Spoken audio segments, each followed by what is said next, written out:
showtime. Woo, woo.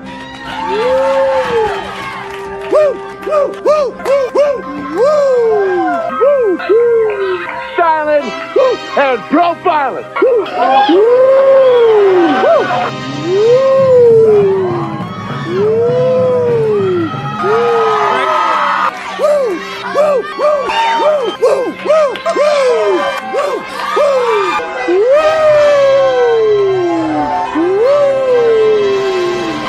it's live and in color. Woo!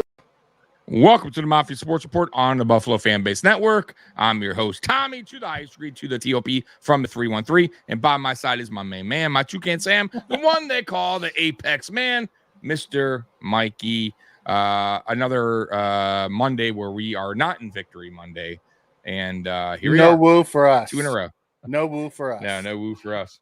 Hey, we do have Ed Oliver, a player on watching us, so pretty cool. Ed, we could have Something used tells you me yesterday. it's not big at yeah, we could have used you Something yesterday. tells me that's Although yeah. Dwayne Carter is on my good for the good, bad, and ugly. Yeah, I thought he played good. You know, I did the whole Stephon Diggs thing makes zero sense to me, but whatever. It's like, oh, it was super important to me, like the Bills did him wrong or something. Right. They paid him. I said that prior, right? They brought him here. They paid him, you know. And then I said that prior to the game. I'm like, he never. You saw Diggs meet up with everybody except for Sean McDermott. He even met up with Josh Allen. Man. Quickly, briefly, but yes, he did. Yeah. Yes, he did. It was brief, but yeah. Everybody but Sean McDermott. Yeah, so and we knew that. I don't think that was any secret. Like, I don't think anybody was like, hey, McDermott and him are a pretty cool guy. Like, cool with each other. I think most of the issue was him and McDermott. Absolutely. I mean, absolutely it was. And even sprinkle in Brady because Brady didn't include him really much in the offense. At Oliver. Diggs went to Diddy parties. Don't mind him. But yeah, I don't see why people kept saying it was a revenge game. I mentioned that earlier or a pregame. I'm like, it makes no sense. This has nothing to do with the revenge game. They didn't trade him away because he didn't want to be traded, and we're trying to, go a different direction. It had nothing to do with that. We traded for him. No revenge. We paid him. We gave him targets. When he wanted to leave, we let him leave. I mean, like, we didn't send him to some Timbuktu place. We sent him to a contender. A good team. Yeah. And I mean, if you're going to be real, let's be real here. We kind of made Stephon Diggs a bigger star than what he was in Minnesota. I mean, he had a name coming out of Minnesota, but he really got his name. Yeah, he really got his name in Buffalo. Let's be real. Like, if we're going to be real, let's be real.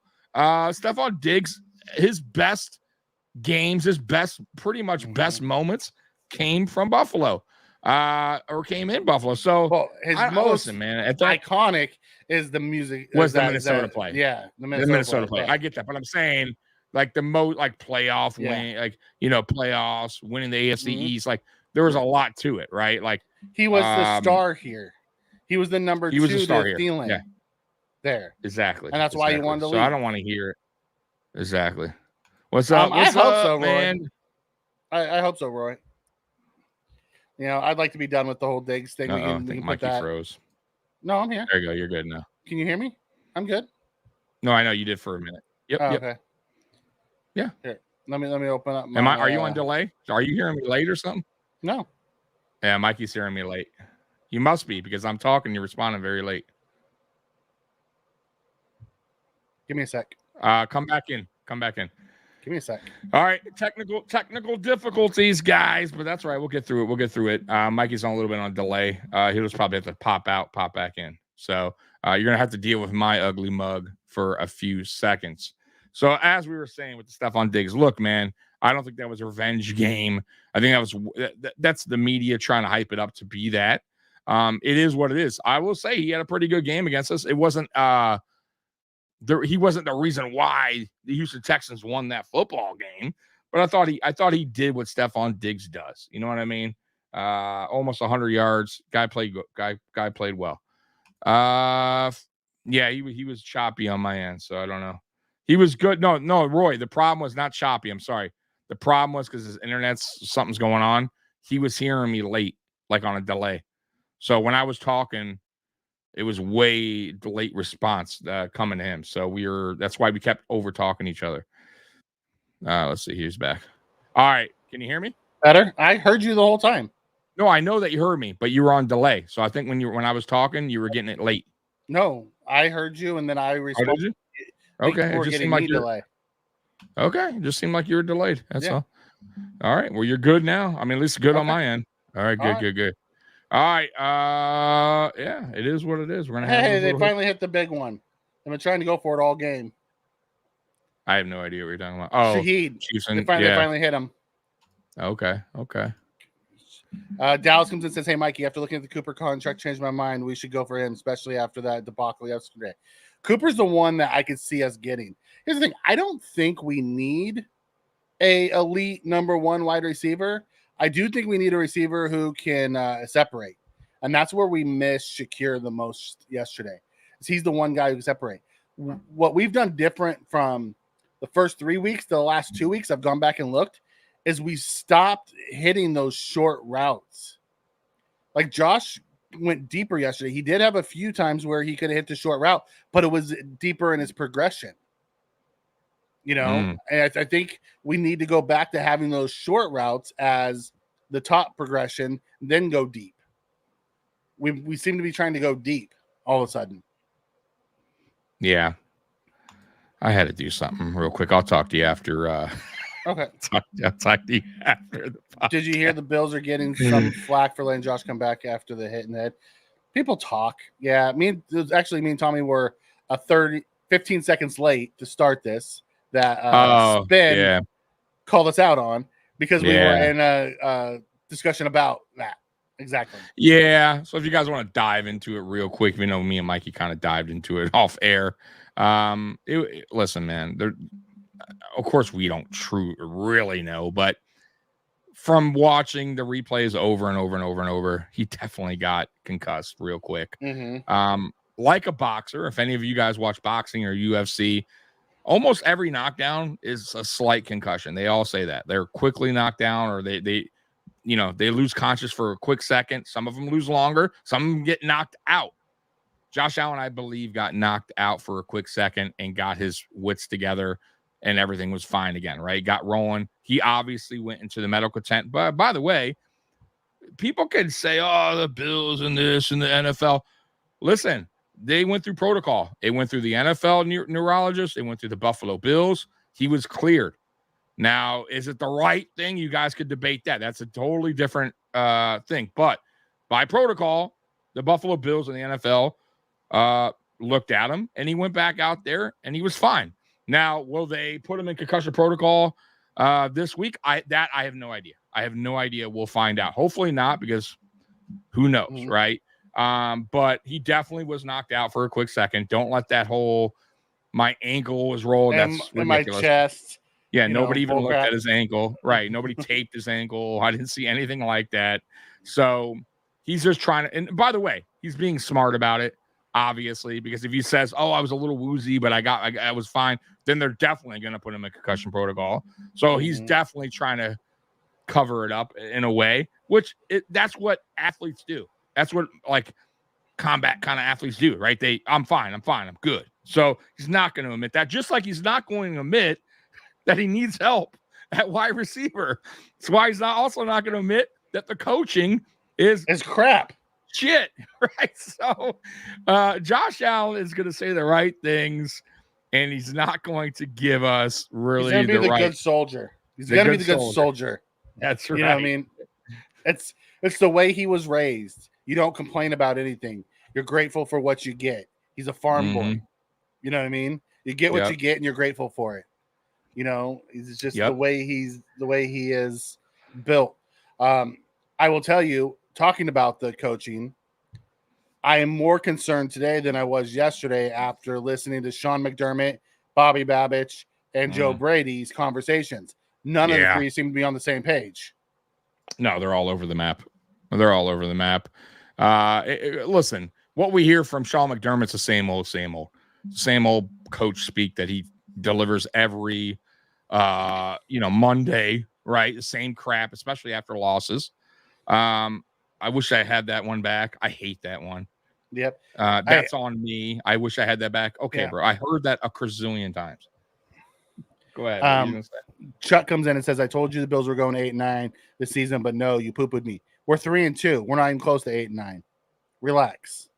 Yeah, I would pump the brakes there. I understand your frustration. I get what you're trying to prove a point by saying that early in the season. And listen, could be possible. Maybe we do only win 9 games, but right now we're 3-2, right? Mm-hmm. Can this be fixed? Can it be turned around? Can the team bounce back? Sure. And if history repeats itself, Chuck, it can. However, there is levels of concern, and that's normal, and that's okay. And that's what we're here to talk about, the levels of concern. And there is quite a bit. I'm not going to lie. There's quite a bit. But I still believe that this team could turn it around. I still believe it or not, that McDermott, for somehow, some way, because he's done it in the past, could turn this regular season team around. Now, you heard what I said there, right? Regular season team. Yes. Around? Okay. I just wanted to throw that out there because I didn't say playoff bound, Super Bowl bound team. I said regular season team because he's proven that before when his back is against the wall. I'll give him his dues there. We are also getting back players from defense that we were missing. I expect Ed Oliver to return. Teron Johnson should be back probably next weekend. You saw what Bernard did his first game back, and he was probably a little rusty. So we're getting guys back. That's the positive. The negative, there is some, right? Khalil Shakir, who knows what's going on there. Line. The offensive line is playing poor. The receiving group, besides Khalil Shakir, clearly did not step up in his absence. Clearly. But we also focused on Mac Hollins for whatever reason. Dude, I looked at, so you know what? I was thinking, I did a video today. I know you haven't had time to watch, but maybe later, Mikey. I think we got the smoke and mirrors in the offseason about the wide receiver group, how it's going to be fine. Everybody eats. And I was buying into it like a lot of people because I saw the guys coming. I said, okay, Curtis Samuel, I like him. Gadget guy could do this Swiss Army knife. Okay, Matt Collins, okay, he's okay, a special teams guy, but he can also do something here and there on offense. MVS wasn't crazy about it, but okay, he's been on a Super Bowl winning team. He's the overtop guy. Okay, he's come up clutch in playoff games. I looked around. Khalil Shakir, okay, Donkey K should be better second year. And and then we're 3-0, right, Mikey? We're 3-0. We're excited. But if we really, really look into it, I got to say, those 3 games, we scored high, but none of the receivers outside of Khalil Shakir did much of anything, especially the guys that are new, that we just got in here. MVS, Curtis Samuel. There's not much action going on with the group. So we kind of ignored the fact that was not looking great because we were 3-0. I really believe that. And then when Khalil Shakir went down, it really showed its ugly head. Like, boom, this is what you got, right? And I think we got a little fooled by the good start with this wide receiver group, and here we are. We're 3-2, and I think even maybe Brandon Beane believed in his own hype of this whole everybody eats, and I like the guys that we have on this roster. It's going to work out, and it's not. It really isn't, and I don't think it will. I think he has to get somebody in here to help. Like you said, Cooper. I think Cooper's the logical choice if we can get him financially. But honestly, man, just do something. And don't do something where it's not going to move the needle. Do something where it makes sense. It helps this team, and it helps Josh Allen most importantly. Go ahead, Mikey. Can I be honest? I'm not sure going out and getting a receiver is going to be what helps Josh Allen. I think if they need to change the scheme and start bringing less people out and leaving more on the block, because week over week, his pressure percentages have gone up. And this last week, it was almost 50% of his dropbacks he was pressured on. Right. We need to do something to fix that piece first. I'm agreeing with you there too. But if you don't have a receiver that can get separation early in those routes, then yeah, it's going to be a problem with this offensive line not giving him enough time. But if you have a receiver that can actually break cover, get separation early in a route, then there is at least an option for Allen to go to, is all I'm saying. We don't have that right now. I think that's the biggest issue, is early separation. And then Allen having to hold the ball too long and then get out of the pocket. And then eventually maybe somebody gets open. And by that time, it's too late. Or Allen has to make an unbelievable play for that guy. You know what I'm saying? So when he has to go to Matt Collins 6 times in a game. By the way, he is our over the last 2 games, he had 7 targets of 6 targets, I believe, or 6 and 6. He's our third most targeted receiver. That tells you all you need to know. There's no way that Josh Allen has a lean towards Matt Collins as his out. So we have playing the most snaps. I know, but that's what I'm saying. If you get a receiver in here, I'm not saying it's going to just, wow, this team's going to just get a receiver in here. We're going to go unbelievable offense, going to be on fire. I'm just saying it's going to help, right? At least get any momentum weapon going. Will help compared to what we have. But let's look at it this way as well. We have Dawson Knox, who's just sitting there doing absolutely nothing because we haven't figured out how to use him. He might continue to absolutely do nothing because I don't think Joe Brady. So going out and getting a wide receiver doesn't tell me that they're going to know how to use him and get him open. Maybe not, but you know what, though? I will say this. We saw this when Diggs came here, who was a good receiver. He had no problem. And I know we had a different coordinator, but I'm just saying Allen and Diggs right away had a connection going.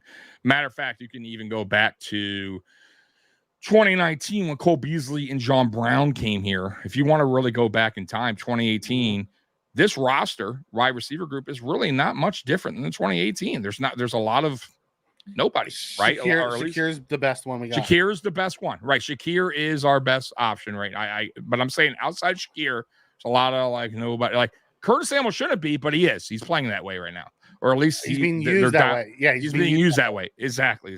Or maybe, just maybe, he is hampered by their turf toe, and he really can't go all out. I'm just throwing that out there too. I have no idea, but there's something going on there. It could be one or the other, or it could be both. But either way, look at 2019. Look at the difference when we did get some playmakers in here, like Cole Beasley, who can create separation. He was a security blanket. John Brown was going deep. John Brown could do a lot of different routes, right? It was a way different offense. With just 2 guys, by the way, 2 guys that were okay on their roster, on their last rosters. They weren't. John Brown never broke 1,000 yards. He broke 1,000 yards with Josh Allen. So my point is, man, just with those 2 additions, it made the offense a lot better, right? A lot better. And I feel like right now with just Khalil Shakir, especially being out, and when him coming back with not 100%, we need that help. Josh needs that extra guy. He needs a go-to guy. He needs a security blanket. We don't have one right now. We don't. I thought Dalton Kincaid would be that guy, Mikey. He's not. They don't use him. They don't use him that way. Could he be? But he's also dropping. He's also dropping passes when he is used. So just throwing that out there. Spin. If the turf toe is that much of a problem, then he should be out until it's healed. But because playing on a turf toe lengthens. Yes, I get that. But at the same time, maybe he feels like he has to be out there to help the team. And maybe they're like, you're telling me there's no player that's ever. Yeah, but there's players all the time that play hurt all the time. Because I would right rather now see KJ Hamler. I agree. A healthy KJ Hamler over what we are seeing today. I'd rather see KJ Hamler over fucking Matt Collins. I mean, not Matt Collins, over MVS. I would that's not going to happen. I'd rather see him over Matt Collins too. Yeah, at this point, you're right. You might be right. But I'm just throwing that out there. I don't know if that's the fact about the turf toe thing. I just know that usually lingers on. It doesn't. That's not something that just goes away. That is one of those things that goes on from week to week, and who knows? I have no idea, and we probably won't know. But you're not going to tell me that players haven't finished the season and then got surgery or said, "Oh, my ankle was bothering me the whole season. I just played on a bum ankle, because I just had to." Right? It happens all the time. So don't say just because we don't know. Like, I'm just guessing. I think it is hampering him a little bit. It's just odd to me, Mike, that all of a sudden he can't get going. Well, we're not using him like he should be. I get it. We're not using him as a wide receiver. We're running bubble screens and we're not using him as a normal wide receiver, and that is a Joe Brady issue. That could be absolutely right. But what is mind-boggling is, didn't Joe Brady coach him? Yes. Okay, so how is he not all of a sudden know how to use a guy? He said it today. Curtis Samuel used him didn't he use Curtis Samuel very well? And Curtis Samuel had the best numbers, I think, under him. Yeah, as offensive coordinator. Okay, so what's going on? Joe Brady said today it's his job to dial it up, and he hasn't been doing it. Yeah, well, then that tells you that erases my whole Joe Brady knows how to work, knows how to use player strengths and weaknesses, because I was all about that, and I thought Joe Brady, that was like the special thing he had going, at least going, from last season. Well, he did last season. Last season, well, I don't know what's going on in the last 2 games. He has he's been outcoached defensively the last 2 games. Dude, the chess match is because here's the thing, terrible right now. They're bringing all kinds of different pressures, and they're getting free runners, which blows up our entire offense. Josh can't go through his progressions when he's doing that. Yeah, yeah. And one play, one same guy too, which they're daring us to go deep, and we can't. Vito comes in and says, I'm watching the Chiefs game, and it's obvious to me that the difference between Josh Allen and Mahomes is that Mahomes has a way better offensive line and, giving him protection. And that's not, he's not wrong. And it's up the middle, Humphrey, Smith, and the other guy that's there are one of the best trios in the middle. You don't see many free runners at Mahomes. You're seeing more this year than normal, but you don't see many free runners coming to Mahomes.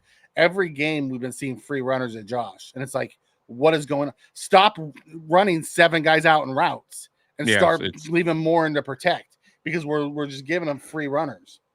Yep. And it's a copycat league. You don't think that Houston copycatted what the Ravens did from last week? Of course they did. They played the same thing. They played the same type of defense. And we had, once again, and that goes on, Joe Brady had no answer. Didn't adjust, sloppy, ugly offense. Like, I'm telling you, this is going right back to 2018, where Josh Allen's numbers are bad. It's looking bad. He's also, I almost think Josh Allen too, some of his throws that are his miscues are kind of frustration. Just kind of like just him just not having fun. Like, just players dropping passes. It just wears on the way him. the way the game's going, the flow of the game, under pressure, just things aren't going right. You're going to start making mistakes. You're going to start overthrowing. You're going to start underthrowing it. I'm just throwing that out there too. Like, stuff like that. When things are going good, he starts to make mistakes more and more. By the way, too, when was the last time you saw Josh Allen just throwing deep this season? Like, just over and over. The first 3 games, we would take a shot here and there. Mm-hmm. But there wasn't deep passes over and over and over. No, everything was short, concise, and right. it was awesome. And now, as he gets frustrated, he starts going deeper and deeper. Chucking it as guys start drop, because last 2 games we've seen a lot of drop balls on the underneath stuff. Mm-hmm. And Josh loses his patience and starts trying to get chunk plays, because he's like, I can't go 8, 10, 12, 15 plays. These guys are dropping balls or they're getting penalties. I need to start getting chunks. So he tries to get chunks. And if the guys do what they're supposed to do, Josh will play that type of game. But the second that he feels like he has to get chunks because we're not going to be able to put together a 12, 15 play drive, that's when the mistakes come. Yeah, I agree. I just, like I said, man, if you go back to week 1 through 3 now, just now, even now, like, look who's getting targets, right, per each game. It is terrible. Like, I couldn't, honestly, that's what I was saying. Like, I kind of got fooled by the 3-0 record, because I should have really looked and been like, damn, I don't know how long we can sustain that type of offense, because we're going to play better defenses who's going to really lock us down. Right. And eventually that happened, and it's happened. And now we are 3-2. We lost 2 in a row. And now we need to counter. And that's up to Joe Brady. Honestly too, man, I will say, McDermott too has to speak. You're the head coach. Like, no matter what, he is the head coach, and he also has to put his 2 cents in. And that's the problem with having a defensive-minded head coach too. When the offense struggles, he doesn't know what the fuck to do, and that's just the truth behind it. Like, it's just an Andy Reid where he could step in, or it's Andy Reid's offense, whatever. Like, he's not an offensive-minded coach. I think he's lost. Like, as far as the offense goes, he doesn't know what he wants. I don't think he's involved at all in the offense. But that's a problem. Robert asked a question here and says, how much do you think McDermott's in the offense? I don't think he is. I think he's letting Brady do what he needs to do. And, and epic failure yesterday with that. Oh, terrible. You can let Brady do what he does, but still say, hey, it's, like, listen, we've seen Josh go downfield like that, go down and get the field goal and win the game. But the way our offense was moving, there was you don't do that. Play for the overtime there and see. Exactly. Like our offense wasn't clicking. Yeah. Exactly. You got to know how the game is going. Like you got to, as a head coach in general, you got to have a feeling on how the game is flowing and how your quarterback is playing. Up until that point, Josh Allen was 9-27. Mm-hmm. That's terrible. It's not like your quarterback was firing on all cylinders. It's not like the offense. I mean, Josh was off too yesterday. That's what I just said. He was 9 for 27. So it's not like Josh was firing on all cylinders. And then the offense was just scoring at will. Like, come on, man. Like, I get the one attempt. I'm not even mad at that. But after that, bro, take it to the overtime. Take a short pass. Do a run. Make them burn their timeouts. Be smart. You got a punter that can't kick more than 45 yards. You're already giving them good field position. Yeah. Be smart. And he was not smart as a head coach because he should have dialed in and said, we're not going to do another pass like that. Do something. Run the ball. Let's do a quick whatever. Quick slant. Anything to pick up some yardage, but kill some time at the same time. And he didn't do that. And that's the knock on Sean McDermott as a head coach. Sean McDermott didn't want the shot call. Spen comes in and says, I don't think McDermott wanted the shot call on first down. No, you could read his lips on the sideline. He said we should be going for the first down. Here's the difference. There was the matchup. There was the one-on-one matchup there. But we were once again throwing it to Mac Hollins, who doesn't track well. If Hollins would have went on the inside, because Josh didn't put it on the outside where it should have been. He threw a little bit on the inside. Go get it. Play through the defender. Hollins doesn't track the ball well. Yep. I thought the first one was to Keon on the left, and the second one was to Mac. Okay, I could be wrong. Oh, maybe you're right. Maybe you're right. I think the first one, and we got a penalty, right? Because that was actually the right play. It was 1-on-1. That's what I said. I don't even hate that call.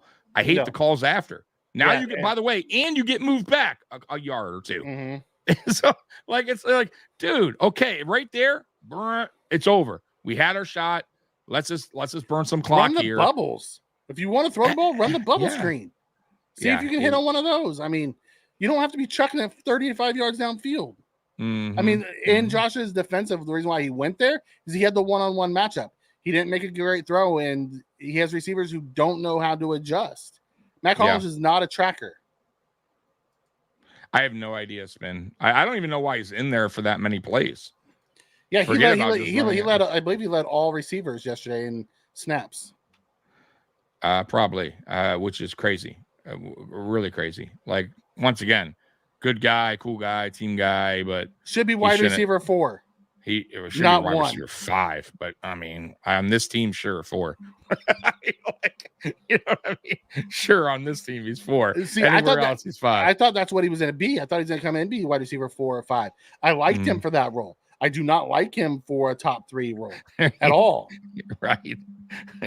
Well, he's slowly turning into that, and it's that's why I keep saying, like, I don't think it would hurt to bring in a receiver at this point to at least take the pressure off Josh Allen's son, bro. I'm not saying it's going to make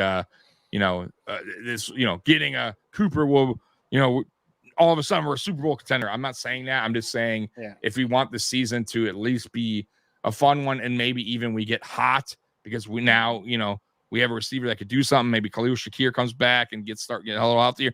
Maybe, and then defense gets it together, guys coming back. Maybe, who knows, right? You get something rolling into the time for the playoffs. But if you don't get help with the offense, it's going to continue to be like this. And not only that, you're risking Allen too, man. You're really risking an injury. Like you saw yesterday. Bad. He's getting beat up really bad. And of course, that's offensive line too. But if the receivers get open, I'm just saying, maybe he doesn't hold the ball as long. Maybe he doesn't have to. Maybe we could run. Maybe Joe Brady can scheme it up where this new guy, whoever it is, can get separation quick. We start playing that short game, and then defenses will have to, play us a little differently, right? Be honest with us. But I don't know. Beth comes in and says someone's elbow is in bounds. His elbow was in bounds, but his foot hit out of bounds before his elbow hit in bounds. Yeah. It's the reason why John Perry didn't throw the challenge flag. They showed it, and they talked about it. Right. His foot hit out right before his elbow hit. But otherwise, it would have been the completion. Yeah, because I actually texted Mike. I'm like, I think his elbow hit. When he watched the replay, his foot hit. His foot slides out. Yeah, his foot slides out and hits right before the elbow hits. Right, and I will trust John Barry, honestly, over Sean McDermott. You know what I mean? Like, Sean McDermott probably would have thrown that. Now, mind you, I probably would have thrown that. I'm not going to lie. Like, I wouldn't even have been mad if we didn't have John Barry and he threw the flag, like the challenge flag. I would have honestly said, ooh, that was close, right? Like, I wouldn't even hated it. But we have a guy that it's upstairs that did this did it for a living. Right? And I'll trust his word on that one, and he probably made the right call. And, he knows what the burden of proof is going to need to be to overturn it. Exactly. And at that point. And it's why McDermott hasn't challenged as many this year. But when he has, he's won. Right. So I will trust that. Yeah. I wouldn't have noticed it either because my first instinct was his elbow hit. Yeah. And it wasn't until the who was the ref yesterday? It was one of the refs came in and said that his foot hit first. I forget. Why. Yeah. It was it was bang bang. They said you could throw the challenge flag, but I think it's going to be, calling the field stands, not upheld, just stands because it was so close. Oh, the cook for sure. By the way, he was told that. Yeah. I think there wasn't. I think that one was that one I knew right away off the bat, off the bat. The Kincaid one, he bobbled it after his foot. That's what happened. Too. I was looking more of that than anything, to be honest with you. The bobble, but it seemed like he had control going down. It was more about did he get in both feet in or did he get his elbow in, and it was close. Kincaid got both feet in, but the problem was once his foot came up, he bobbled I know that was it. Exactly. Not all of Bean's drafts have hurt us. No, of course not. Listen, Bean has had some good drafts, but the problem is, I don't know if anyone so far outside of Josh Allen and maybe I guess Teron Johnson have been like, wow, like dude, this guy is a game wrecker. This guy could change a game in snap of the finger, right? Like, I hate to say it, and I love our players. Like, I'm not saying they're bad picks, so don't jump on me because I know someone's going to say Ed Oliver. Ed Oliver's good. He's not a game wrecker. Yeah. Right. Gregor Rousseau, who I thought maybe could be, is Brian so up Burns. and down. Brian Burns was in that same. It was in that same draft that we took Ed Oliver. Mm-hmm. Exactly. He was taking after him. I'm just throwing that out there, guys. And then offensively, except for Josh Allen, name one. Name one. Cook is the closest thing we have. Closest, and he's not. He's this year. He ain't top 5 running back. No, he's been good, but he's not a game breaker. Yeah. But look at his numbers. He's having an off year, and maybe that's because the offensive line jumped last year. I love Sophia's comment. McDermott hired a referee consultant. Why not hire a clock management consultant? I know, right? We just hire a bunch of consultants for McDermott since he can't do his job. Just a bunch of them. Call up Bill Belichick. Right. They're all on the sideline. Sit in the suite. Don't do it. Be the clock management consultant. Right. Just a bunch of different for every different kind of different thing that could go that he should do. I'll take it. Right. McDermott just stands there and listens and calls out what's going on. Right. He's not even a robot out there. He's the CEO. That's what CEOs do. They listen to all their people. Is there a head coach consultant? There needs to be. His name is Bill Belichick. Yeah, well. Benford and Bernard, I consider game wreckers. I don't. Every play. Really good. Bernard is becoming a game wrecker. Yeah, he's getting there, but I don't think he's close. Yeah, but I wouldn't call him that just not yet. Not yet, but he has the highest upside of anybody that could become that game wrecker. I will give you that, and I would say Matt Milano would be if it wasn't for injuries. Yeah, like we could literally put Matt Milano there wasn't Bean. Milano was I'm just saying. I'm just saying in the McBean era. So we're gonna call it the McBean era. I'd love to have a full fucking defense.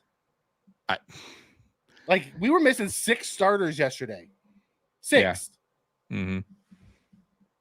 I just go back to it. I just go back game to records, but they were also free agents, not drafted. Yeah, listen. I go back to this. You came in here knowing that we needed a quarterback, he fucking did a phenomenal job finding us Josh Allen, franchise quarterback. Right? Where a lot of people were disappointed with the draft pick, right? Didn't want Josh Allen here. Or a lot of haters out there too on other, fan bases. Oh, he's going to be garbage. Like, he nailed that one. He brought the most important offensive playmaker you can have to Buffalo. I'll give him his, like, I will always give him love for that. But outside of that, through the draft offensively, Mikey, even free agent wise, he hasn't really helped Josh Allen out. He's hit except for the Diggs trade. I'm just saying, linemen. He's hit on a couple offensive linemen. Yes, Dion wasn't him, but yes, he hit on Brown. He on Spencer Brown, on Torrance.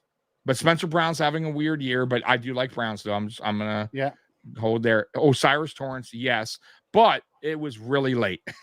By the way, I gotta say though that building the offensive line should have happened way earlier in the year, way early in his process in that era when they first came here. But I'm talking about weapons too, like the Stephon Diggs. Now he did bring in John Brown in 2019 and Cole Beasley. I'll give him that, but they weren't game breakers. They were more like, hey, we need something reliable. They were really good while we're building. No, they were good, but they weren't considered right when we signed them. Like, holy shit, Cole Beasley's going to the Buffalo Bills. You know what I'm saying? Yeah. They were good, but I'm just saying, like, we haven't had that electric offensive draft pick. We haven't had the electric signing here. Now we had, like I said, we have Diggs. I'll give him credit for that. He pulled the trigger. He did get us a real true weapon for Josh. But how'd that work out? Honestly, I will say it worked out pretty good, Mikey, for the first 2-3 seasons. We got to the AFC Championship game the year we got Stephon Diggs. I'm just throwing that out there. Like the very first year, we got an actual offensive weapon for Josh Allen. We went to the AFC Championship. We have not been back since. But, at the end of the day, I get what you're saying. But a lot of teams aren't hitting on those. They hit those game breakers, or like on offense, are usually early in the draft, and we haven't had those picks. No, we haven't. But they concentrate too much on defense with the picks early on, very early on. I was shocked that they went Dalton Kincaid, and they don't concentrate it on the defensive line either. No, for whatever reason. No, they go late. If they do, like we didn't draft a defensive lineman until Dwayne Carter. I know. Since Ed Oliver's pick, we hadn't drafted a defensive lineman until Dwayne Carter. Isn't that crazy? Right. We pick for up a team that does everything in the trenches. Right. We draft a shit ton of linebackers, a shit ton of safety or defensive backs. Edges.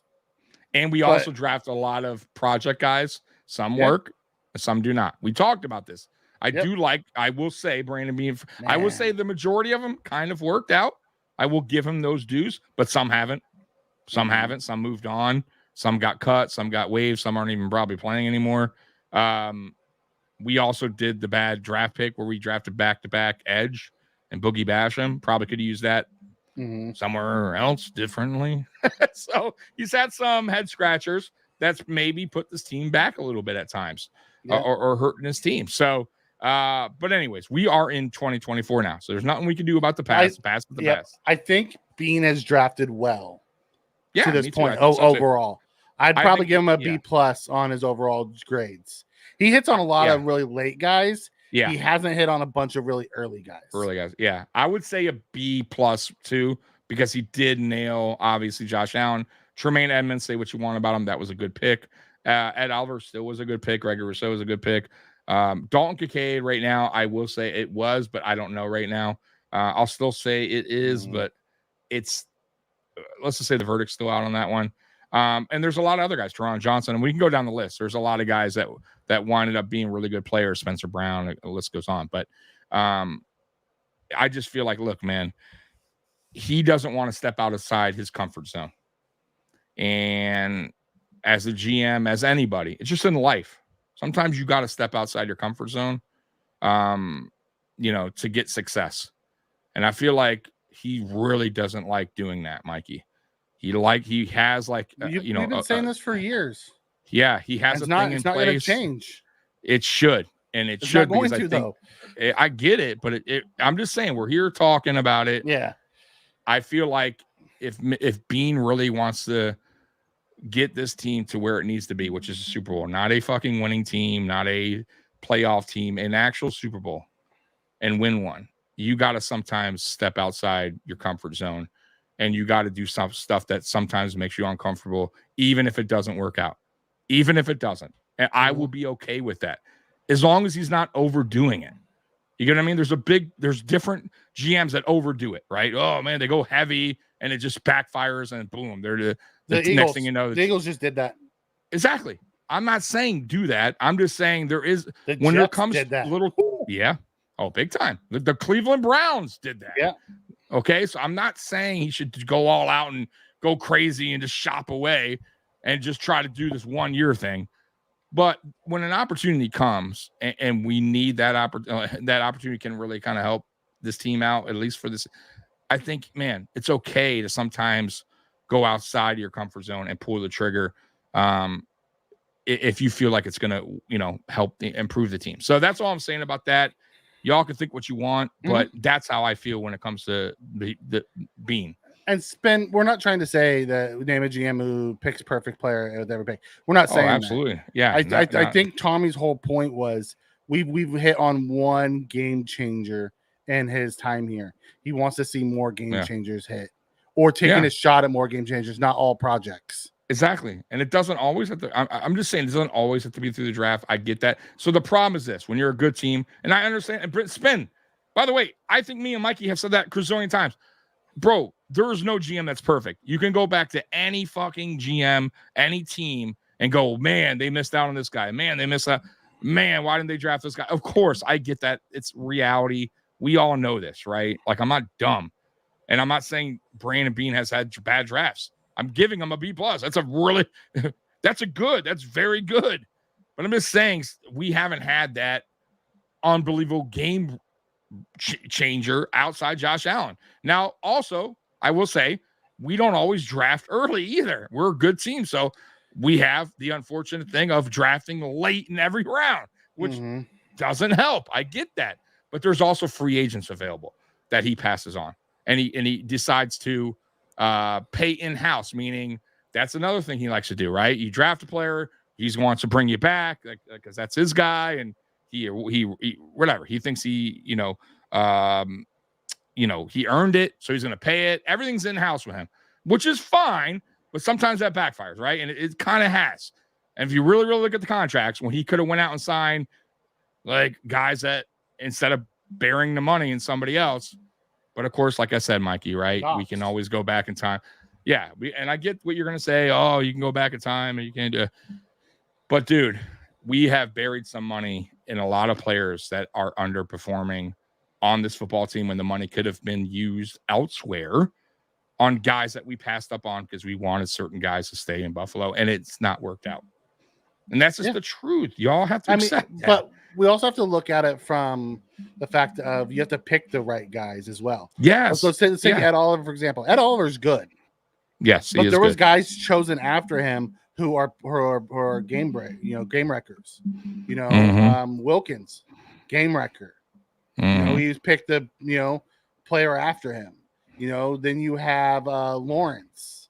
You have Simmons in Tennessee. You have Burns.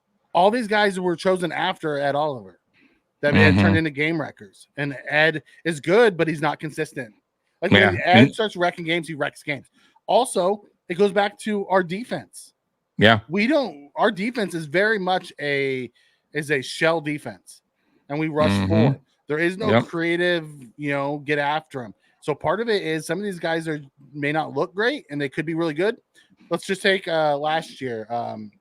Who was the big guy that came in that we all wanted and then he sat on Poona Ford. Poona Ford didn't do crap for us. Went to the Chargers and started wrecking games. Yeah. It's because of the defense we run. Yeah, the scheme. The offense we run. Yep.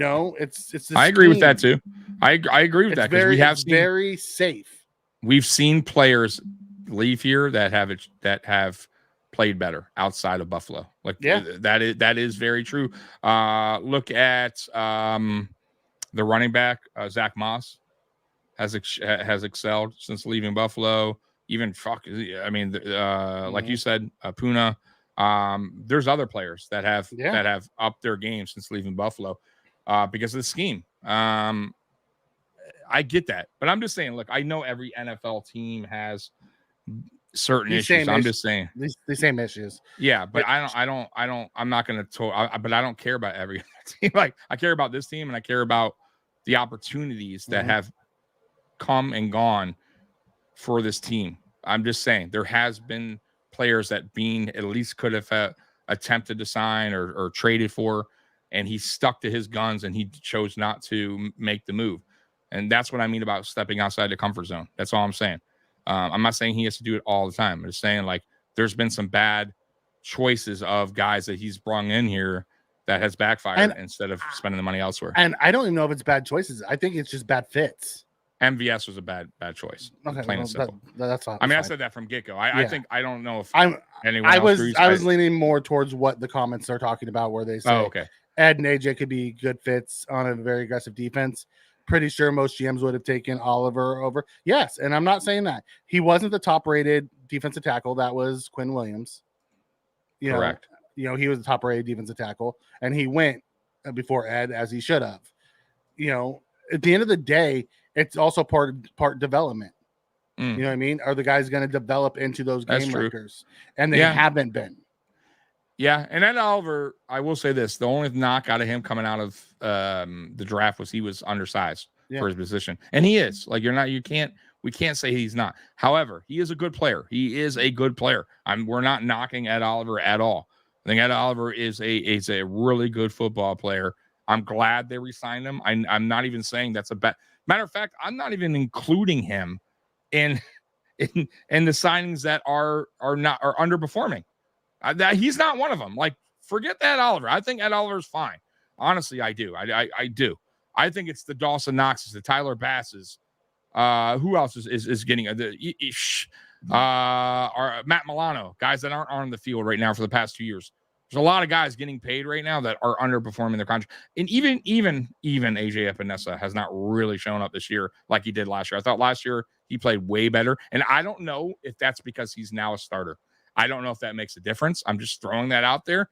Maybe he's better at coming in at depth, and maybe we need a better edge. And you keep AJ still obviously on the team, but he's more like he was. He fills that role that he did last year instead of what he's doing this year. And I understand you can't start Vaughn, but I don't know. What's your feeling about that? You feel like AJ's better off of depth coming in? No, I think AJ's doing what he did last year. I really think it's more scheme related because we're not crashing. The last couple of weeks we have not asked them to crash. We're asking them to, contain, and that's part. But you like him as you think he's a quality. But I mean, you don't think we can get better? I mean, you want them to explore. Would I want better? Yeah, but at the same time, in the draft, or better. But yeah, and I'm hoping we got one in Solomon that grows into. You are right. That's a great point you made. I think Solomon can eventually get there. You are right. Absolutely. AJ is a solid D end rotation. Yes. Whether he's starting. Yeah. Or he's coming in as the second. He's one of the top 3 rotation guys, and he's good. I think I just prefer him as a rotational guy. He's a rotational guy. He just gets. He's starting right now, but I'm saying I hope in time maybe Solomon could take those duties if he can get his run defense down right and just sharpen up his tools a little bit.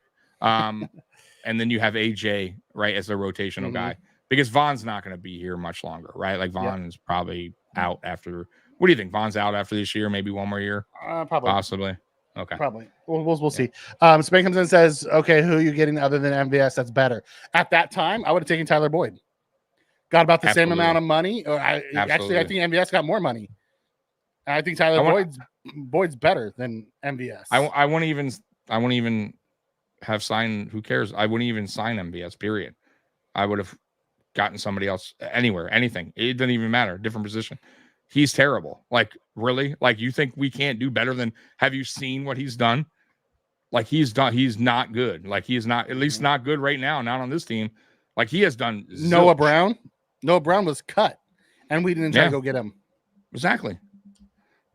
Matter of fact, I'll even go one ahead of you. I think if Chase Claypool stayed healthy, he might have even won that job over MVS. Just throwing that out there. I don't think MVS is on the same page with Josh Allen. I think him missing all of camp pretty much hurt.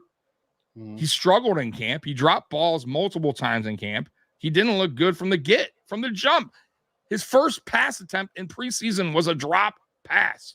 Everything we said is wrong about him. His bad hands, he's proving it. And he's just not providing any help. The Kansas City Chiefs needed wide receiver help, and they let him go. Exactly. Yeah, well, Derrick Henry is not available. I trade MVS for Derrick Henry right now. Yeah, I think we all would. Yeah, take that in the heart.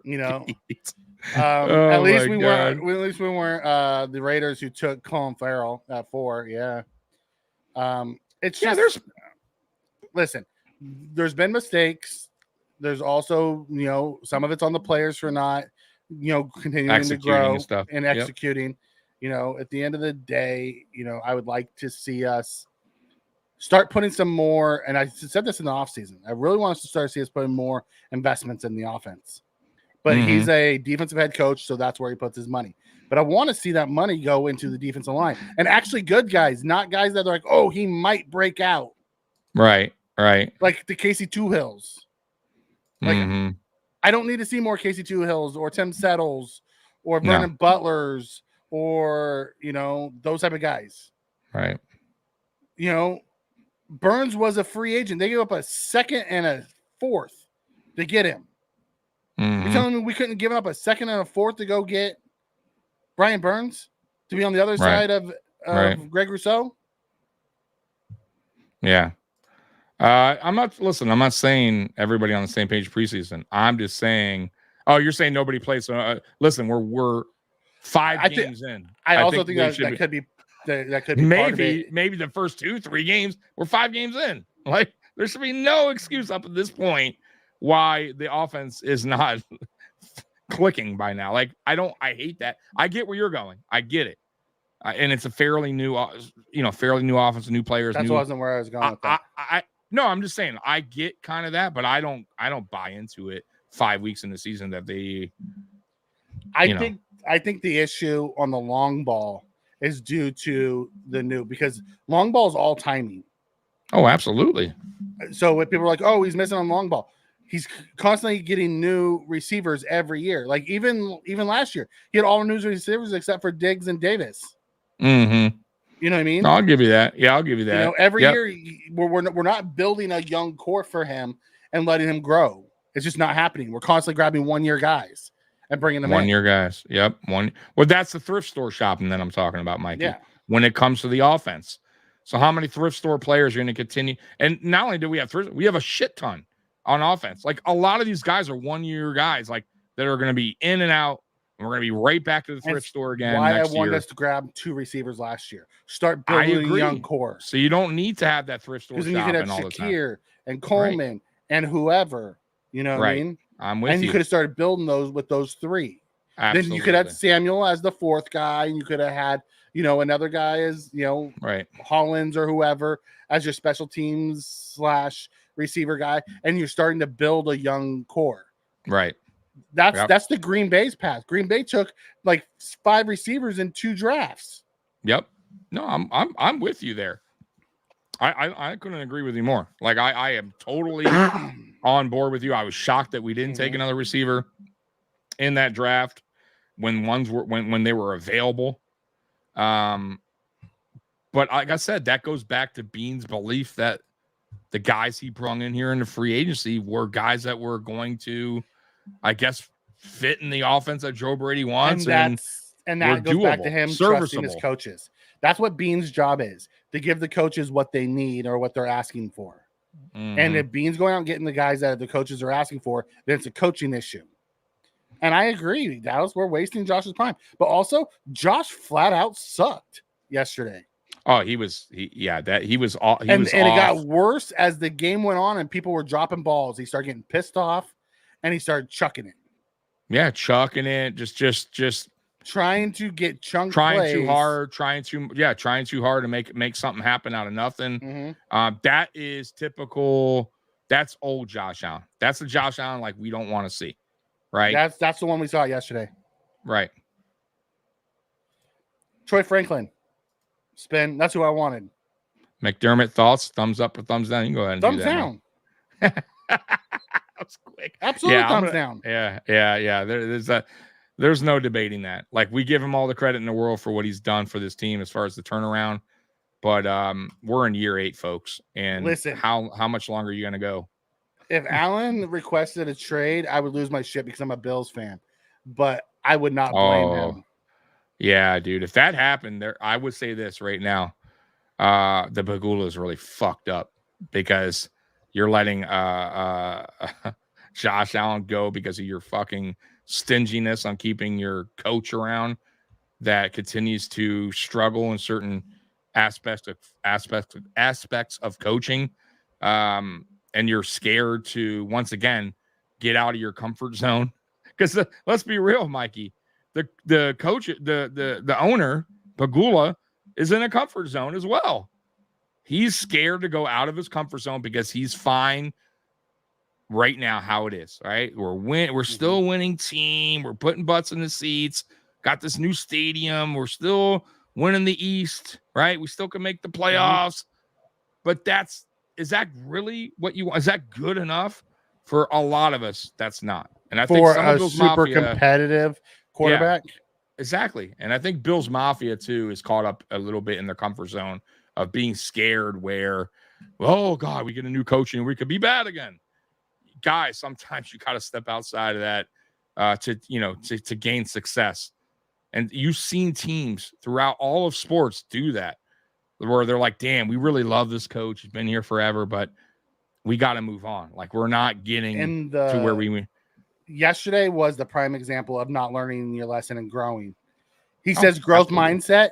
His mindset is stunted. When the games get close, he makes dumb ass mistakes all the time. All the time. I don't know if one time where at least I can remember where I'm like, wow, McDermott, that was a really smart decision. Like at that moment of the game, like usually they're very head scratching moments throughout his time here, and they've cost us multiple games, and they cost us playoff games. I mean, like I said, I know the 13 seconds, nobody wants to talk about it, but that shit was fucked from the beginning of that whole 13 second, the kickoff, right? Didn't communicate with the special teams. We don't know what we're doing, right? The whole thing was, you can't have that. What are you doing? And then yesterday, he's done it over and over. Let's take yesterday, for example. After all that, we went through that. It was supposed to be a learning experience. Yeah, right. The final play before the field goal, we had 10 men on the field. You had Dorian Williams come running on, not any idea, in a prevent defense when they needed the 5 yards, gave them a 59 rather than a 64. Exactly. Like, what the hell are we doing? Right. Last year, we lost a game because they had 12 men on the field for a missed field goal. Like, it's constant. That's a coaching issue. Absolutely. And it's constant. It's not like once he learned his lesson, even twice early on in his coaching career. I get it, right? Growing pains as a head coach. But dude, he's 8 years in, and he's been in the NFL for a long time, guys. It's not like this young coach from the college ranks or is kind of, learning on the job kind of deal. He should know better by now. And he doesn't. And also, too, I got to say, the coaching staff, too, like Joe Brady, is that McDermott? Like, him and McDermott are the same in the dumminess that they do, right? Because they seem like it. It seems like they both have that same train of thought on certain times of the game where they do some boneheaded decisions. I don't know. Spin, yes. But if also falls on your head coach who has final control. Also, if he wouldn't have wasted the dumbass timeout on defense for no fucking reason, we would have had timeout to call there. Right. And how about having that dumbass coach still coach on the team? Why is he even still here? He never even fired him. He's still freaking here. Right. So, like, maybe we don't have that issue. if we have a different special teams coach. How about that? How about let's make that real easy? I'm just throwing the that out KC there. score is 16-7 KC. Yeah, third quarter And just they're started driving. kind of. Yeah, and they're driving. Yeah, they're gonna win that. Anyways, we've spent an hour bitching about this team now. Yeah, let's get you. But let me tell you a positive. Yeah, we win next week. We're 4-2. We said coming out of the 3-0 start, if we won one of the three, that we would be okay. If we came out of that stretch 4-2, we would be all right. For as bad as we have played, we still have a chance to go in to New Jersey next week. Yep. Beat the Jets and come out of this stretch 4-2. And I think it's a 2.5 game lead as well in the East, if I'm not mistaken. So it is. Yeah, if we win. If we lose, though, 3-3 is not it's then it's really, I think it's time to not sound the bells, alarm the bells, but I think it's time to start walking towards that. Oh, I'm not saying it's a given by any means. The Jets game's not given by any means. But if we go in there and we win, you know what I mean? We will have a 4-2 record. Yeah, exactly. And we would be exactly where we said we thought we would need to be by at the end of after the stretch. After the stretch. Yeah. I agree with Mikey 100%. But I also agree with this ain't gonna be easy. It's not gonna be easy. They have the best. This is the best defense we've been playing. Yeah, and we're playing the worst football right now on offense. So I have no idea how that game's gonna go. And Josh never plays good against them. Yeah, and exactly that too. I forgot about that. And Josh, plays terrible against Jets. Terrible. So the only good thing going for us is the Jets offense right now is not playing very good, but they have a good offense. They do. They're just not clicking right now. Here's the thing. If we can stop their run, it's going to be a long night for Aaron Rodgers. Rodgers needs that play action right now because he can't move very well. No, he can't. Yeah, I can see he's not the and the Jets are coming off the London trip, which is also helpful. Yeah, absolutely. But they got the extra day too because it's Monday Night Football. Yeah. Are you ready for the good, bad, and ugly? Yeah, we can do it. All right. Yeah, I know it's getting late. We'll make this the last segment and we'll get out of here. Okay. The good. The bad. The ugly. All right, Mikey, give us a good, bad, and ugly. Triggs comes in and says, I'm sorry, Mikey, but knowing our luck, we're going to generate no pressure. Yeah. Knowing our luck, their kicker makes a 64-yard field goal to beat us. Yeah, 66 yards. Everybody else makes the 60-yarders to beat us. A NFL record because it's against the Buffalo Bills. Yeah, it's just one of those things. All right, here we go. The good. I'm going to say, the couple of guys that stepped up. Listen, I see Bernard back. He played well. Coming back off the pec, came back earlier than anyone expected. And, Dwayne Carter got his first start, played well. I want to give Bobby Babich some credit. He made some excellent adjustments and at halftime. Came out, gave up 6 points in the second half. Mm-hmm. Fantastic defense. Can't ask for better. Yep. Can't ask better. They did a fantastic job. Now they let them drive on them, but they came up with plays. Sack, fumble, interception, whatever the case may be, to shut it down. That defense got on point in the second half. Got to respect that. The bad. Our entire offense was bad. I can't point at one good thing on our offense that was, you know what I mean? No. That was good. Right. It was bad. It was James Cook, good. Maybe falls in the good. He had 82 yards on 20 carries. 70 yards. No, I'm sorry. He had. I'm sorry. I'm looking at his 82. Right? Yeah, I'm sorry. I was looking at his over. Yeah, he had 20 carries, 82 yards, one touchdown. So yeah, I would consider him good. He had a good game. He was good. That was the one guy on offense. Oh yeah, we should have used him more. We went away from the run. Yeah, I guess you could throw him in there. He had a good game. Everyone else on the offense, it was bad. It was bad. It was. Yeah. Including Josh, who I'm usually very big supporter of. It was bad. Now, was there reasons he was bad? Yeah, there was reasons it was bad. Yeah. But across the board, he was bad yesterday. And the ugly points directly at McDermott, his clock management, Joe Brady and his game plan. Yep. And our fucking penalties. that constantly kill drives. Like we start getting something going and we undisciplined asses, and it's Brown and Dawkins and McGovern, and it's one of them all the fucking time getting a penalty that's pushing us back. Yep. And that's not even our kicker. Our kicker actually made the kick.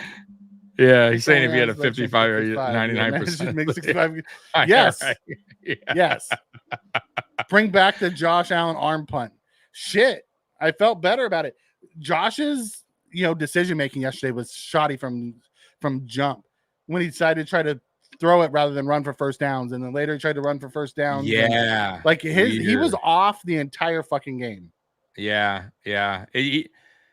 I'm telling you, man, it's reminding me a lot of last year and that funk when we had with Ken Dorsey where he just goes to the sideline, he's by himself. He looks I didn't see him on the sidelines by himself. I did a few times. But yeah. Okay. But either way, I just don't see the offense once again having fun. No, there's a lot of drops. That's why. Yeah, it just seems early like it's drops kill us. Very flat. But I will say this though, the team at whole, even though the defense, to what you said, and I give Babbage credit for adjusting. This is the second game in a row though. The defense and the offense started a game out flat. It's like the horses take off out of the gate, and our horse is just trotting along, going, did the race start yet? Yeah. Well, the other horses are already halfway around the track, and then at least Bobby Babbitt's like, oh yeah, fuck yeah, and then and then our Joe Brady's like, what happened? And it's just too late. We're trailing way. I think that is another thing I don't like. Even though I love that he's adjusting in the second half and he's getting the offense an opportunity. The problem is this: our offense isn't good enough right now for even that to happen. We're falling behind too much, like too big of a point differential for the offense to even kind of muster up a comeback. Now, mind you, they did against the Texans because they wasn't the Ravens. The Ravens were boom, boom, boom after the Ravens continued putting pressure. The Texans didn't. Yeah, exactly. They slowed down, but I just feel like even us coming back in that game, it was still like sloppy. Like it reminded me of last year when we scored a touchdown. It was hard to get. Yeah, hard to come by. Nothing was easy. You know what I mean? Like everything was just like a crazy play had to happen, or a call went our way had to happen, or defense created a turnover to get us in, good field position to even score a fucking field goal. Like yesterday. That was great. Could have scored a touchdown there. Now, we played our D- game yesterday. Oh, bad. And we lost by 3 points. Yeah, I'm with you. I'm with you. The team isn't bad. Just remember that, guys. The team is not bad. We're just not playing well yet. We got to get it together. When we put it together, you see what happens. Like we have things. We just got to. The best part of the offense was Tyler Bass. Yeah, Cook. I would say Cook was. I mean, if you really want to be fair, I mean, but I think I agree with you in a way, Mikey. Like I don't think this team is. That's why I'm saying I'm not saying like let's not alarm the bells right away. Like let's be concerned. Yeah, but not hit the panic button. Yeah, exactly. Don't hit the panic button, right? But I will say this: there's positives, right? Okay, the defense is healing. Like I said earlier in the podcast, the defense is getting back. The guys that are injured are coming back. Playmakers, not just depth guys, not rotational guys that matter. Guys that are all pros and Pro Bowlers. Yeah, exactly. That can turn the ball over, like to make plays on defense, right? That stop drives and turn balls, or like exactly like Mike said. The only problem I have really is this offense is in such a bad funk, and I am super concerned about this receiver group. And really, when I look back at week 1 through all the way up until this week 5, like I said, I think I was blinded to the fact that we were winning. And I really didn't see how terrible everyone it was outside of Khalil Shakir. And we still, by the way, haven't had a receiver even get 100 yards yet. Nope. So for as good as Shakir's been playing, still hasn't cracked 100. I'm not saying we have to, but it's like man, it's concerning. So that I would say, if that doesn't get fixed, it's going to be a long season where these are going to be some close games that we'll see how it goes. But that's why I think I really want Bean to do something here to at least put, even if it's a little spark, Mikey, right? Just by having this addition, right? Sometimes you need that little spark, man. Sometimes that little spark can go a long way for a team that's struggling, is what I get. I guess I'm going with that too. Okay. And I'm just saying, you bring in a guy that is proven, a guy that can actually go out there and Josh Allen can actually trust, a security blanket, a guy that we know can get separation without a problem. I think Josh Allen feel more comfortable. Christian Kirk would be fantastic. Triggs, that's Josh's boy. Yeah. There were some names that somebody was throwing around. There was other guys, Mikey. Yeah. Not free agents, possible trades. I'm like, yeah. And I forget the names, man. I wish I could go to them, but a lot of them were guys who are like, yeah, I'll take them right fucking now. Right now. Give me that player right now. Let me get back to my final thought on the positives. The positives also that we have were, yesterday we got to see two of our young guys, and Dwayne Carter and Javon Solomon, step up and play. And they didn't look like they were overmatched. Carter had 3 tackles, 3 solos, and a QB hit. Solomon had 2 tackles, 2 solos, and a QB hit. In their first extensive playing time. That's great. I thought those guys stepped up, and especially being their first game. Deontay Johnson's is another one that they're talking about. They're talking about Pickens. Pickens got benched last night for no hustle. There's a bunch of them that they're talking about out there, the receivers that could be on the move. So we'll see if they decide to do it. Here's, at the end of the day, I don't even want another receiver, and here's the reason why. I want us to play the ones that we have more. I want to see Coleman in there more. He's part of our future. Give him 90% of the reps and more of the targets. Mm-hmm. If we're going to focus, give those 6 or 8 targets that we gave to Hollins to freaking Coleman. He's part of our future. Yep. That's what I would like to see. If we're going to go get a receiver, that's fine, but let's let one of these veteran guys go then. But I do want to see us get Shakir, Kincaid,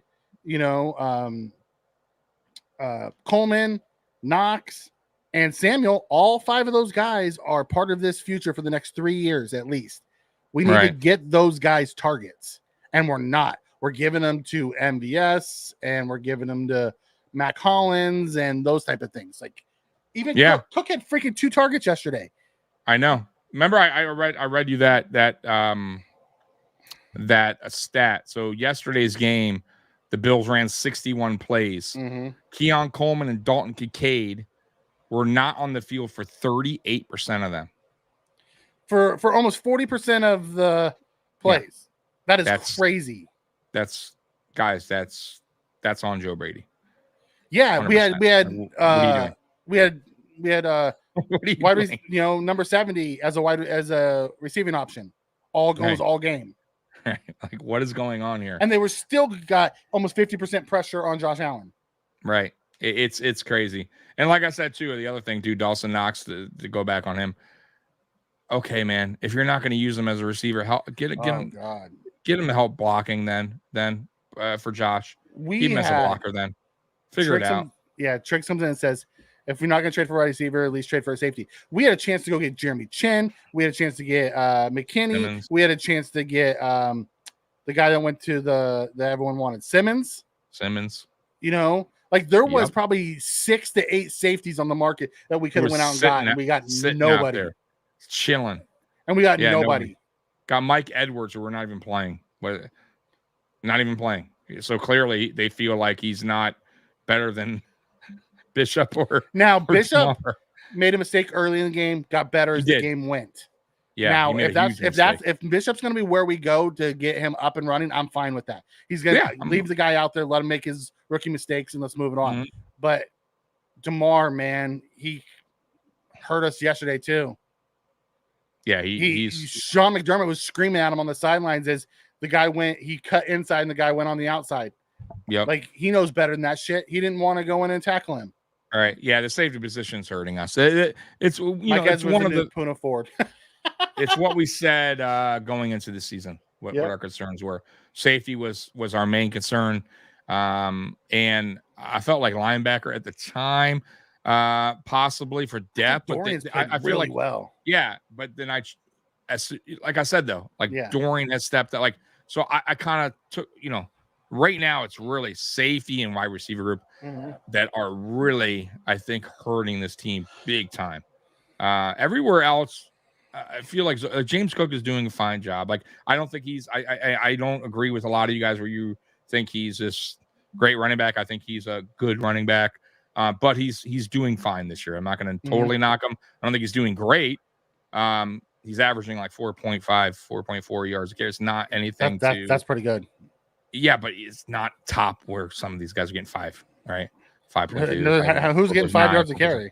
There's some. Do you see where he's at stat wise, Mikey? It's toward the bottom.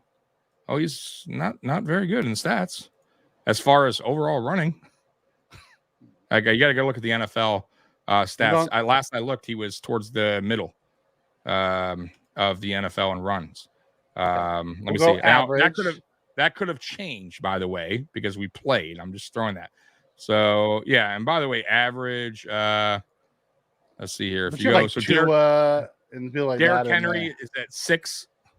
Jason Mason for 49ers at 5.1. Barkley is at 6. I'm just throwing that out there. 5.8 Hubbard. 6.8 Lamar. You can't count Lamar. Yeah. Kamara 4.5. But if you look at yards, he is right now at where the hell is he at yards, Mikey? He is 15th in the league, 309. So on how many carries? He has 70 carries, which is up there. So it's not like he's not running the ball. So the Mason has 105. Yeah, 105. Henry's 95.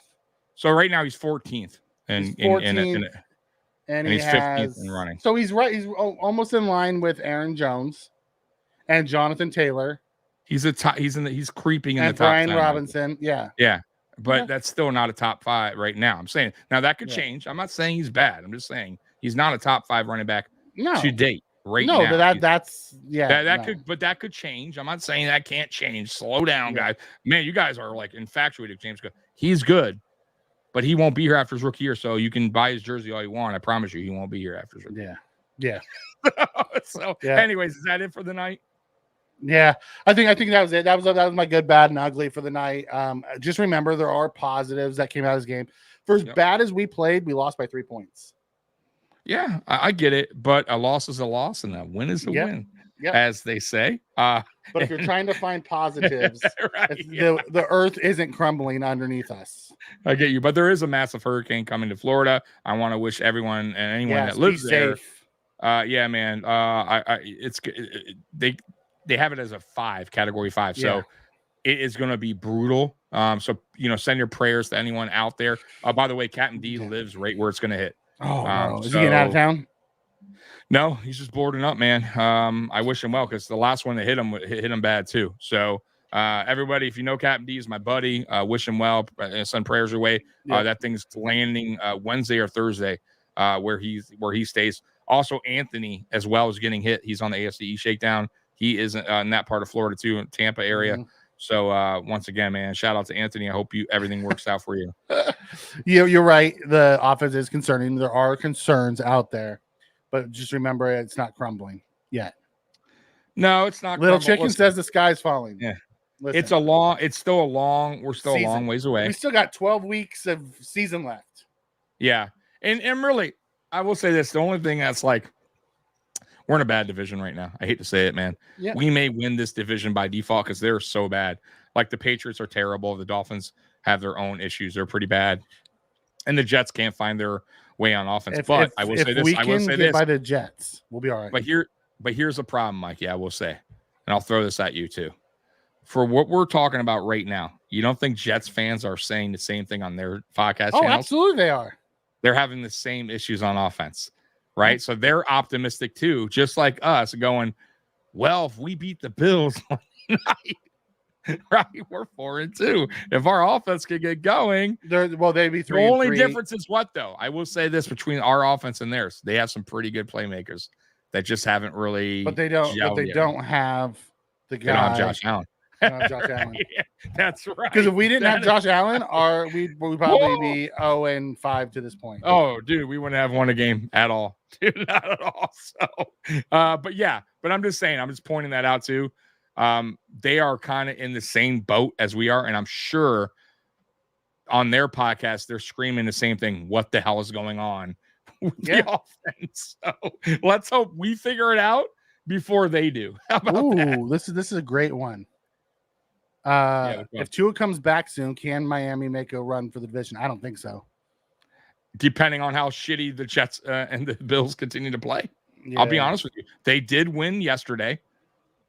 I'm just throwing that out there. Barely. But if we continue to lose, and let's say even if the Jets beat us, but they continue to fucking schedule. Right. And they continue to play sloppy. Let's say even if they beat us and they move on and they just continue to play sloppy and we're just back and forth at this 500 type record and Tua comes back, it's very possible we could be talking about a 3-team race again, like it was last year towards the tail end of the season for the division title, because that's what it was last year for a little while. So the Jets totally fell off, and Miami really fell off at the very end and started losing games they shouldn't have. So let's just hope we get our shit together. Because if I'll tell you why this is really important for me. We win this game, we're 2.5 lead.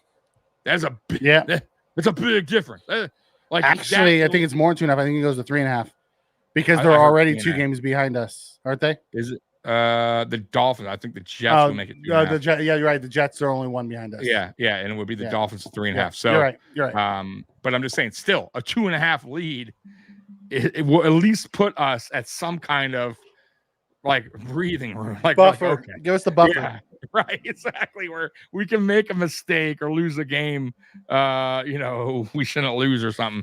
Anyways, Mike, anything else before we go? No, Holmes was just picked in the end zone, hit Juju in the hands, and he dropped it right up in the air to a defensive lineman who returned it like 50 yards. So it wasn't on Mahomes; it was on the receiver. It was definitely a drop by the receiver. Okay, so the Saints are still in the game. Yep. They're still in the game. They're still there. Okay. But that's it. We'll be back on Friday for pregame.